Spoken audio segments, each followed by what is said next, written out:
आगे बढ़ेंगे नाजरीन कोर्ट की खबर की तरफ। और तोशा खाना का मामला कहां तक पहुंचा है।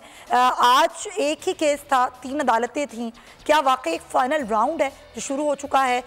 तोशा खाना केस जो कि 3 अदालतों में बैक वक्त चल रहा है, तो आज ट्रायल कोर्ट में क्या हुआ, इस्लामाबाद हाई कोर्ट ने 3 अगस्त को कौन कौन सी अपीलें सुननी हैं और कल सुप्रीम कोर्ट में किस किस केस की अपील पर समाअत है, इसी बात करने के लिए हमारे नुमाइंदगान हमें ज्वाइन कर रहे हैं। हमें ज्वाइन कर रहे हैं एहतशाम अली अब्बासी और इमरान वसीम, दोनों नुमाइंदगान हमारे साथ मौजूद हैं। हम ज़रा उनसे पूछते हैं। सबसे पहले तो आप मुझे बताइएगा इमरान वसीम, क्या लग रहा है कि चेयरमैन पीटीआई को कोई रिलीफ मिल पाएगा? दर्जन भर के केसेस वैसे ही उनके लगे होते हैं, फिर ये तोशा खाना का मामला लग तो रहा है कि तेज़ी से आगे बढ़ रहा है, लेकिन होगा क्या इसमें?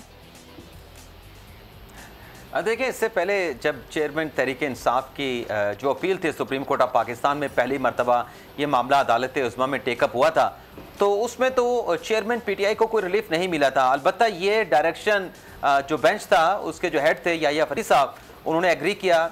उनके सामने जो इलेक्शन कमीशन के वकला थे, जो चेयरमैन पीटीआई के वकला थे, कि इतनी डायरेक्शन कर दें कि जितनी दरख्वास्तें पेंडिंग पड़ी इस्लामाबाद हाई कोर्ट में, चाहे वो जुरिस्डिक्शन के हवाले से हैं, चाहे वो तोशा खाना के जो जज हैं मायूं दिलावर उनके खिलाफ हैं, उनकी बायसनेस से मुतल्लिक हैं, उनके फेसबुक पोस्ट के हवाले से हैं, या इस केस को जुरिस्डिक्शन के हवाले से जो चैलेंज किया गया है, वो जो ऑर्डर है अपना तोशा खाना की अदालत का इन तमाम दरखास्तों को यकजा करके सुना जाए, तो वो तो ऑर्डर जारी किया अदालत ने, सुप्रीम कोर्ट ने, उस पर इस्लामाबाद हाई कोर्ट में समाअत भी हुई, लेकिन स्टे ऑर्डर नहीं मिला।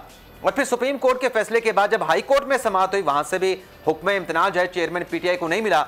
तो हमने देखा कि जिस तरीके से 4 जुलाई का अपना इस्लामाबाद हाई कोर्ट का फैसला था, उसे अगले रोज अदालत उज़्मा में चैलेंज कर दिया गया। इसी तरीके से जो 27 जुलाई का इस्लामाबाद हाई कोर्ट का फैसला था, जिसमें चेयरमैन पीटीआई को स्टे ऑर्डर नहीं मिला था और नीचे तोशा खाना का ट्रायल जो है वो उसी तरीके से आज भी चलता रहा।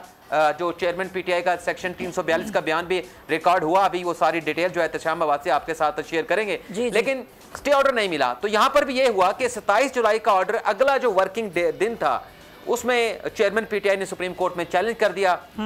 कल ये सुप्रीम कोर्ट में दरखास्त दायर की गई, तो उस पर बेंच बना दिया गया है। याहिया फरीदी साहब उस बेंच को हेड कर रहे हैं, और वही जो बेंच पहले बना था जिसने साबिक वज़ीर आज़म की दरखास्त के ऊपर समाअत की थी, वही बेंच है। याहिया फरीदी साहब हेड कर रहे हैं, उसमें जस्टिस मज़ार नकवी हैं और जस्टिस मुस्तरद हिलाली साहबा हैं। तो लग नहीं रहा कि चेयरमैन पीटीआई को कोई रिलीफ मिलेगा, क्योंकि ये तो एक अबूरी हाई कोर्ट का ऑर्डर है जिसको सुप्रीम कोर्ट में चैलेंज किया गया है। लेकिन ये सिर्फ हम एक इम्कान की बुनियाद पर कह रहे हैं कि अगर पहले स्टे ऑर्डर नहीं मिला तो क्या अभी ये रिलीफ मिलेगा, स्टे ऑर्डर दिया जाएगा, तो ऐसा कोई इम्कान नजर नहीं आ रहा। हाँ, अगर कल खान साहब के जो वकला हैं अपना केस मेड आउट कर सके अदालत के सामने, तो अदालत फैसला कर भी सकती है, लेकिन ऐसा कोई इम्कान फिलहाल नजर नहीं आ रहा।